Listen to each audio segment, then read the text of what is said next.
I would like to tell you that I started the brewery around creating conversations that matter, but really I wasn't that wise back then. It was more about gathering around good beer. So we're releasing a new beer today. We're calling it the Bambergler because in Bamberg, Germany, they make these beautiful smoked lagers. The smoke transfers from the malting process into the beers and creates these beautiful flavors of like a smoked Gouda or maybe like a hardwood smoked bacon. I was born and raised in Tarboro, but I moved back here permanently in July of 2004. The challenges are very real here, just like they are in most under-resourced, low-income rural areas, but I feel like there's a lot of heart in Edgecombe County. There's a lot of community that wants to take care of their neighbor.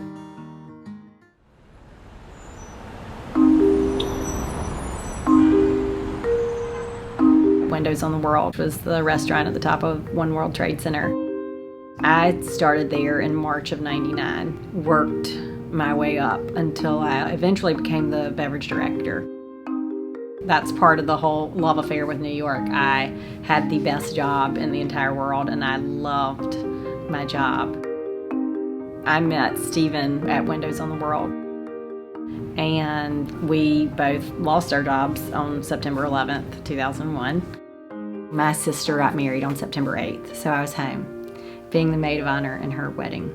My mom came in, was shaking me, and she was crying. She said, "You need to come out here." And when I got out there, the news was showing that One World Trade Center had been hit by a plane, and right when I got there, the second one hit.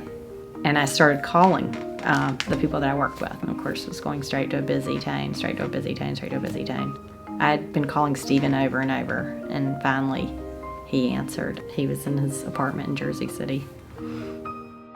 We thought that if we just stayed there and took other jobs, that we could become as happy or as whole again.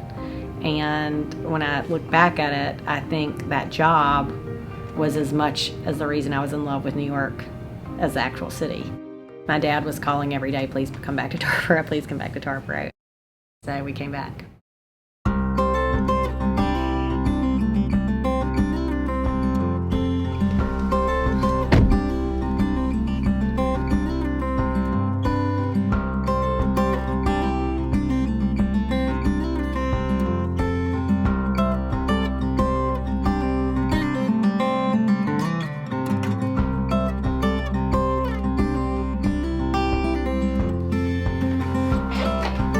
My dad is Tarboro's #1 cheerleader. He's all about what can we do to, for more people to come here, want to work here, live here, play here, visit here. And he definitely had a very much, if you build it, they will come. Stephen and I, we bought an existing luncheonette place, a restaurant called On the Square. Stephen started doing things that you just didn't see. Cooking with butter and olive oil, not margarine and lard. Salads were more than just iceberg lettuce and some shredded carrot and sliced cucumber. He's adding things like blue cheese and goat cheese and dried cranberries. He was just really, in 2002, pushing the envelope for Eastern North Carolina. And my dad was right. He started seeing people come in from outside of Tarboro.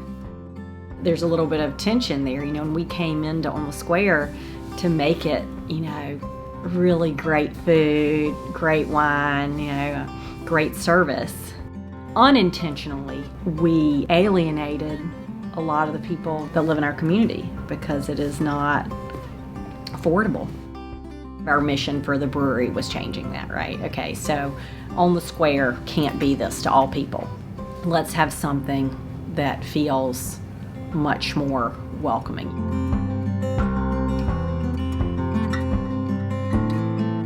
And Reverend Joyner, you and I have talked about this a lot, and just, the Walmart diet where people go in and it's cheaper to buy a 2 liter of soda and a moon pie than a quart of milk.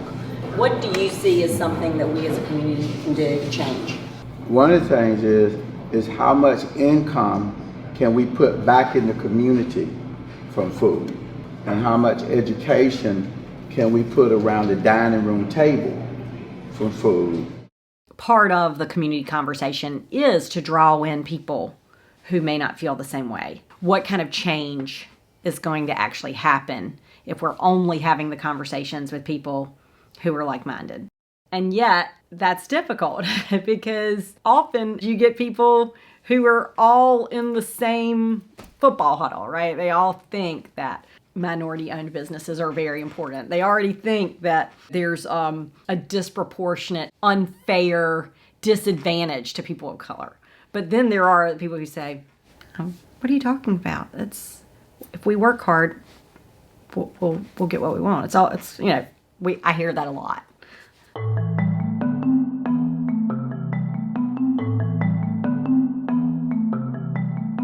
This is a map from 1850 that shows the concentration of slaves that were owned by county. And if you map that against present day poverty rates, it's almost a mirror identical, which is also a mirror identical to maternal mortality rates.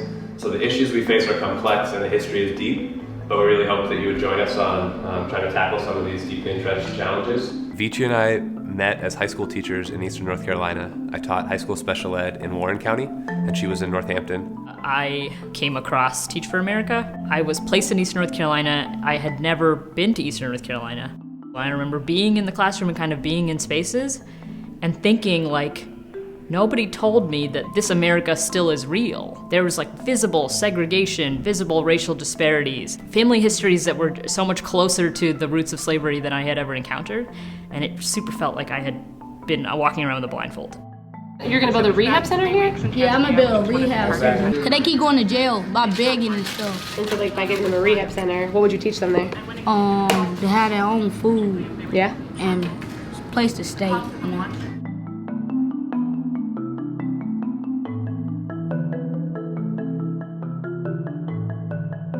Rural Opportunity Institute is a social lab rooted in Eastern North Carolina that designs around the needs of families. Vici and I, as Rural Opportunity Institute, did 20 to 30 design interviews. We had done, up until that point, a lot of academic reading about trauma, and these are the experiences of families, and it was really different reading that in academic literature and then sitting in front of a parent telling us, here are all these stressful things that happened to me. The community had kind of named mental health challenges, and they'd even named it, they were experiencing a mental health crisis. And kind of across the board, parents shared stories of unaddressed trauma. And they didn't necessarily name it trauma, but different instances of ACEs or adverse childhood experiences. Everything we're doing is in service of a need that community members identified. Tarboro and Edgecombe County, like all counties in Eastern North Carolina, have a ton of assets. There is a dedicated, committed group of people there that have been doing work for a long time. We're just a small piece of that work. What specific changes in our community do we want to see in the next 2 years? Fewer out of school suspension and fewer dropouts, less behavior disruptions reported by teachers, more trauma-informed training for the public-facing agencies, so hospitals, school systems, businesses, anybody that deals with the public. Ours is super easy. We want every single person to feel happy, safe, and healthy. Everybody, 100%. Something that's important to me and to everybody, I'm sure, is decreasing the health disparity, which is directly tied to all this trauma that's out there. When kids are hungry, as you say, or if they're isolated and mentally they're not getting the support and help they need within their families, and it's not in the community, it's not in the church. Right now we're working on getting pilots going where people would have access to biofeedback breathing training programs. Inmates in the county jail is one site for a pilot, and middle school students in a middle school is the other site.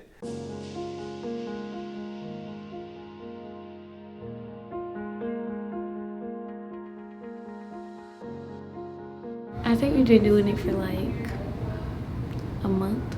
It feels calming, relaxing. All conditions, physical or mental, can be traced to the autonomic nervous system. So the idea is to teach these children so that they can actually learn how to control their autonomic nervous system.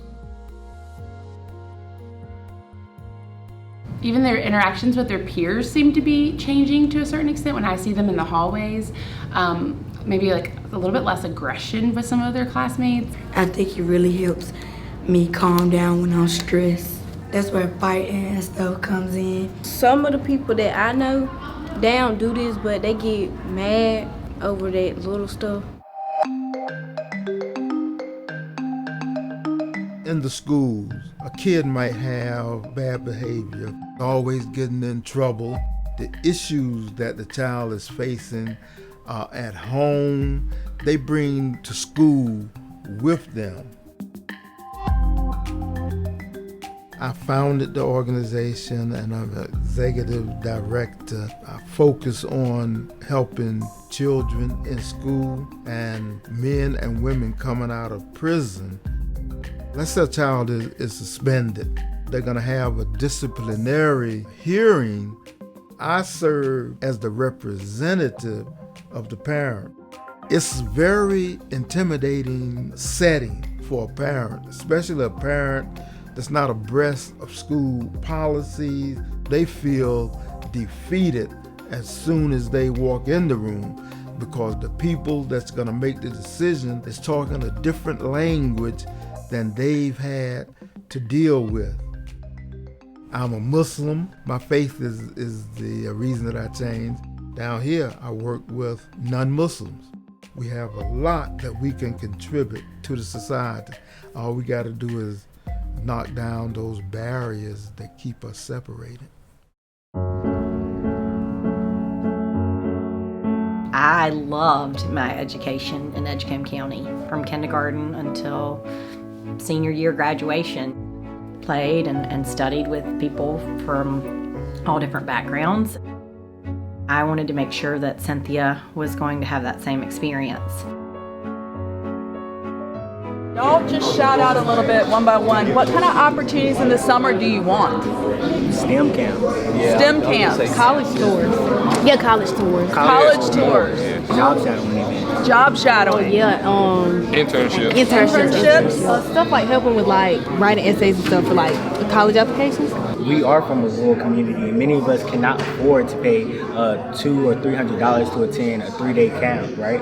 And it's important that like our school board and everybody who's in those positions look into scholarships that are open for kids who are eager to enhance their learning.